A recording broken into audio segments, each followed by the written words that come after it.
Sorry about that. Sorry.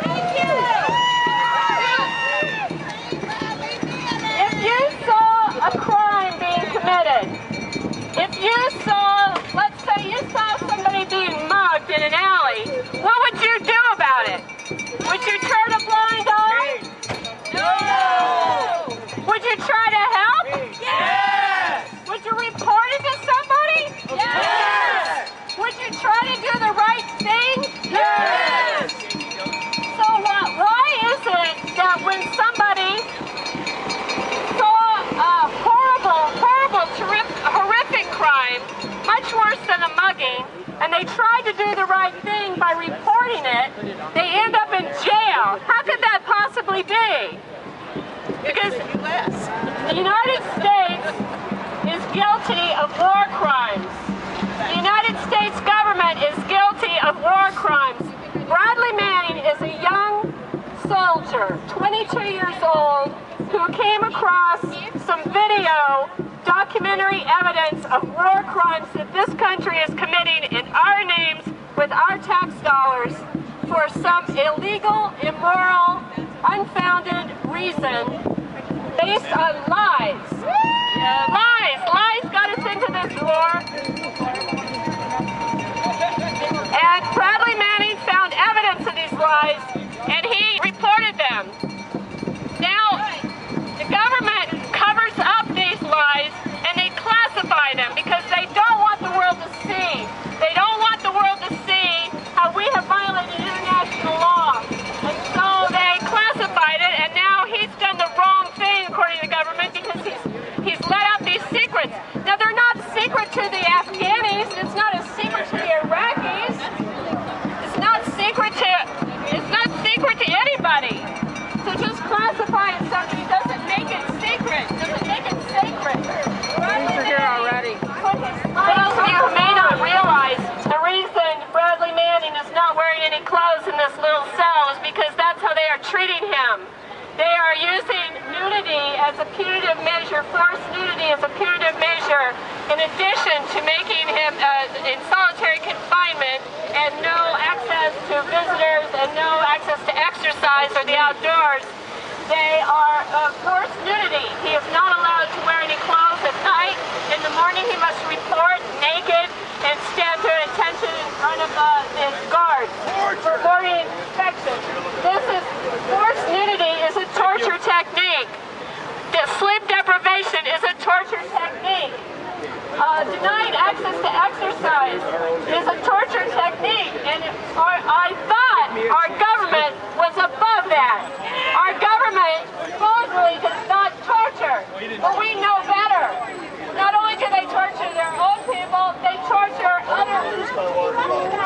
We have got to say no to this.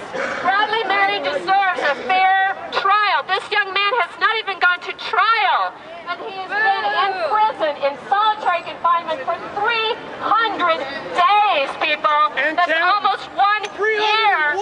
Actually, yeah. He's been in jail by himself, wondering, 301, thank you, has been in jail 301 days by himself without access to the press, without access to his loved ones, and this is a travesty. Without conviction! Without conviction, he hasn't gone to trial. But you know what? He does hear through his friend David House. He does know that we are out here supporting him.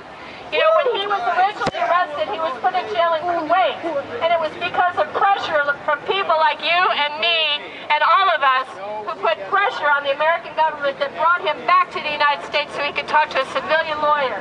Now he's in Quantico. He's under the Marine Corps' supervision, and they are guilty now of torture. They are guilty now of punitive measures, and we have got to speak out. Just yesterday, three dozen people were arrested at Quantico, Virginia, protesting in support of Bradley Manning and the torturous conditions he's being held under.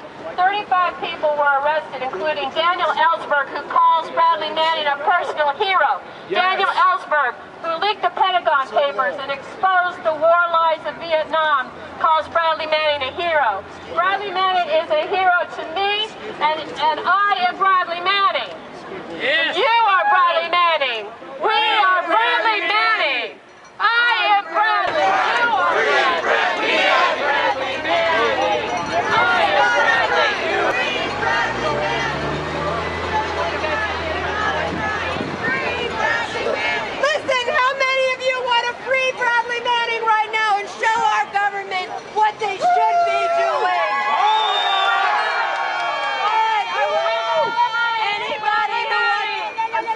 We're going to liberate Bradley Manning. We're going to get him out of this jail, and I want the United States government, I want the people at the Quantico Marine Base to see what they I can't use that, to see what they should be doing, okay?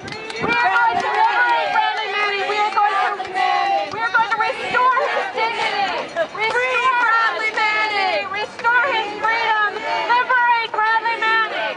We're going to restore his dignity. We're going to give him back his clothing. And we're going to give him his clothing back!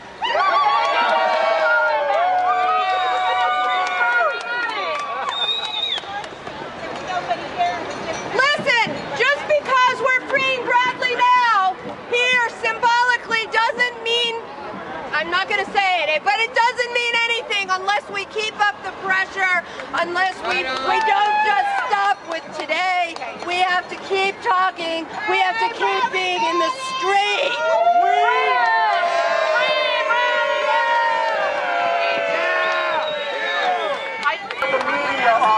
No corporate-owned media is going to tell the truth about Bradley Manning and the war crimes exposed. Barack Obama has now jailed more government whistleblowers than every other president in history combined. This should tell us all a very large tale. There are war crimes being committed around this globe in your name with your tax dollars, and you are not being told about it. It changes today. Fuck hope, demand change. Demand change! Demand change! Ladies and gentlemen, my name is Malcolm Chaddick, and that's the last time you need to hear this. Because my name is not important. What is important is the individual that I just represented in this cell has not been granted the proper human rights, the respect of somebody who has done something great. And he has. That young man, fully knowing that he was in danger of losing his freedom for perhaps his entire life, went ahead and did what he did for all of us. It's very important that all of us respond the same way. Everything you can do, even things you think you can't do, is within your grasp. Make a difference. John F. Kennedy once said, I believe that anyone can make a difference and that everyone should try. Go and do it.